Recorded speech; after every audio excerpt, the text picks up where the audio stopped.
El trabajo por horas no es malo, es más, es libertad para poder disponer de tu tiempo, siempre y cuando tengas todos los beneficios de ley y ganes además lo proporcional con el trabajo que desempeñas. Así se reactiva el empleo.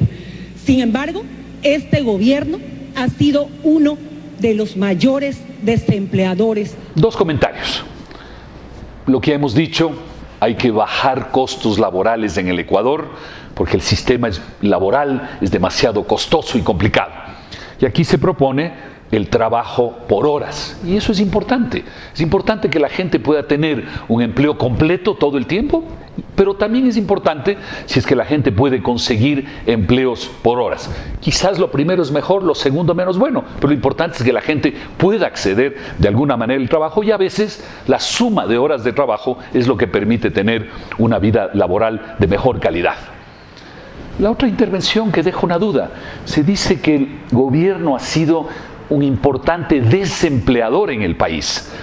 Ahí me entra la duda. No, el gobierno ha sido un importante empleador. Ha generado en estos años 150 a 200 mil empleos adicionales. El problema no es ese. El problema es que una buena parte de estos empleos son empleos que no generan ninguna riqueza, ninguna productividad, no son útiles para la sociedad, todo lo contrario, generan desincentivos para la generación de riqueza en el Ecuador. El problema no es que el gobierno haya empleado, es que ha empleado mal y no debería emplear tanta gente. La recaudación debe servir para mejorarle la vida a los ecuatorianos.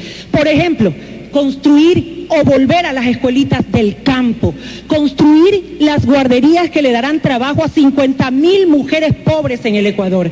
Evidentemente hay que bajar los impuestos en el Ecuador y si se lo hace de una sola, pues mejor. ¿Sí? Y hay muchísimos impuestos que eliminar, unos en el comercio exterior, otros en las transacciones internas, otros en la renta que genera la gente, en fin, hay que eliminarlo y si lo puede eliminar de un plumazo, mejor para el Ecuador. La dolarización es lo único que ha mantenido este país a flote, que ha impedido que nos convirtamos en Venezuela, que ha impedido que hagamos filas para poder comprar comida o medicinas. Hay que sostener la dolarización y no seguir esos sueños absurdos del candidato de gobierno que sueña con tener una moneda propia. Es cierto, hay que estar muy conscientes que la dolarización ha sido tremendamente útil para mantener a flote la economía ecuatoriana en esta crisis. Es un gran error pensar lo que se dice, en particular desde el gobierno, de que si no estuviéramos dolarizados sería mucho más fácil manejar la economía. Podríamos devaluar la moneda, imprimir dinero, hacer aparentemente las cosas más fácil. No es así.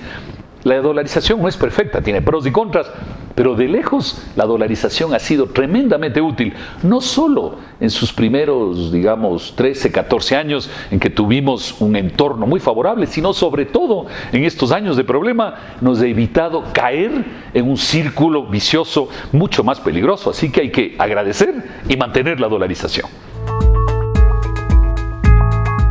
Hoy vamos a presentar un pequeño análisis con el equipo Neurocorp de las microexpresiones faciales.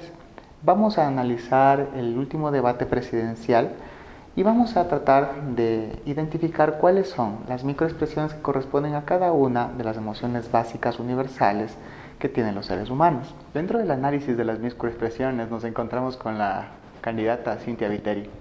Es bastante agradable comenzar a decodificarle a ella. Ella presenta una microexpresión bastante plana. Como algunos compañeros ya contaron, la microexpresión plana se puede ver varios factores.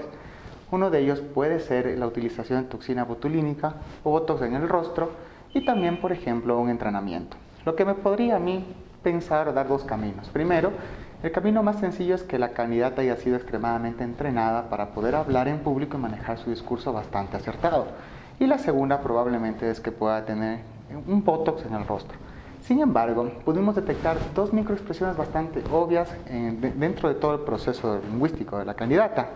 Una de ellas es felicidad, pero es una felicidad bastante ambigua, porque cuando rebate al candidato Lasso, el candidato Lasso se queda sin argumentos para responder a la candidata Viteri y Cynthia en ese momento marca una microexpresión de felicidad. Es una microexpresión de felicidad tomando en cuenta el triunfo. Es como que se dio cuenta que ella tuvo un argumento para ganar y sobrepasar al candidato.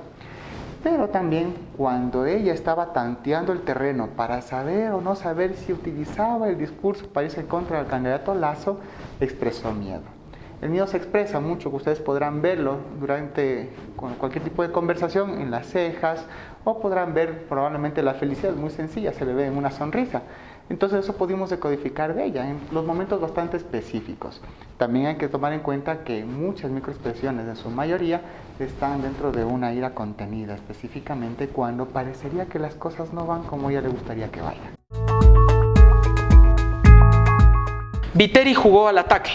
Viteri, desde la campaña, en lugar de aprovechar su condición de mujer bella, con una gran historia que contar de vida, una gran historia de trabajo, madre soltera, 5 hijos, 3 veces asambleísta, 2 veces asambleísta constituyente, es decir, tiene una historia que contar, en lugar de hacer eso se centró en atacar a Lasso. Claramente es la estrategia de la campaña, le atacó por haber despedido gente al mismo tiempo que ofrece 1 millón de empleos, le atacó por ser poco coherente, jugó con Lasso todo el tiempo y Lasso no entró en su juego. Por eso cuando ella pensó en golpear, cada vez que golpeaba, Lasso la sacaba del otro lado y utilizaba el tiempo que ella le estaba regalando con la réplica, y creo que se posicionó mejor que él. De Viteri hasta pienso en el vestido, es decir, el vestido rojo encendido es un vestido que como que llegas a eso, ¿no? Llegas a enfrentar, llegas a jugar a lo que la estrategia te dice en términos de sangre, es decir, queremos un debate que sacuda por ahí. Yo creo que Viteri trata de ser Nebot y no es. Creo que si Viteri, fuera más Cynthia, fuera más esa candidata de cercanía que ha demostrado en otras elecciones, tendría mucho más posibilidades. Y Moreno no fue. Y creo que para el país es una pena que el candidato que encabeza las encuestas no se presente a uno de los 2 debates que van a tener los candidatos. Creo que para la elección de febrero ese es un faltante importante y creo que nos deja la percepción de qué habría pasado si Moreno habría estado. Claramente la gente no le habría atacado a Lasso, sino a Moreno. Moreno habría tenido que responder a todos los ataques más que proponer, y me imagino que por eso su campaña lo que decide es que no participe de este debate, y me aventuro a creer que tampoco va a participar del otro. Si es que tú pondrías una barra de que todos los candidatos llegaran con unas encuestas exactas, ¿quién crees que haya subido después del debate? ¿Quién crees que haya bajado? Yo creo que Paco y Lasso son los que mejor estuvieron y habrían subido. Creo que Cynthia sube con los suyos, es decir, les da mucha fuerza a los socialcristianos, vehementes socialcristianos, pero ahuyenta a los votantes de Quito, por ejemplo. Esa Cynthia de ayer a Quito le da miedo. Es lo que logra Páez con Lasso. Cada vez que Páez entra en esa pelea aguerrida de bulldog, los quiteños se hacen un poquito para atrás. Lo mismo pasa con Dalo. Dalo le jugó a Guayas y a Guayaquil, Dalo por hecho, reality show. Eso no, hasta la corbata, una corbatota roja, salirse del atril y hablarles así a los ecuatorianos, del rato que trató de hablar con lenguaje para las personas con discapacidad auditiva, pareció más una bendición por el hecho de que es cristiano, es decir, se iba perdiendo. Y claro, Suquilanda, Espinel y Pesantes no están de ninguna manera en el juego y sus propuestas fueron bastante pobres. En frases, ¿cuál fue la estrategia de marketing de campaña? Por ejemplo, Cynthia, ¿a qué nicho de mercado quiso llegar el día de ayer? Cynthia quiso demostrar que es la que más y mejor puede enfrentar al correísmo, porque es la más valiente. Y también quiso demostrar que Lasso tiene muchas cosas por las que cuidarse y por tal razón no los va a enfrentar con fuerza. Lo de los empleos, lo de la riqueza, lo del banco, etc. Lasso jugó a ser el segundo. La opción, como dijo al final, es decir, todo estaba bien ensayado. Yo creo que Lasso es de los que más ensayó el debate.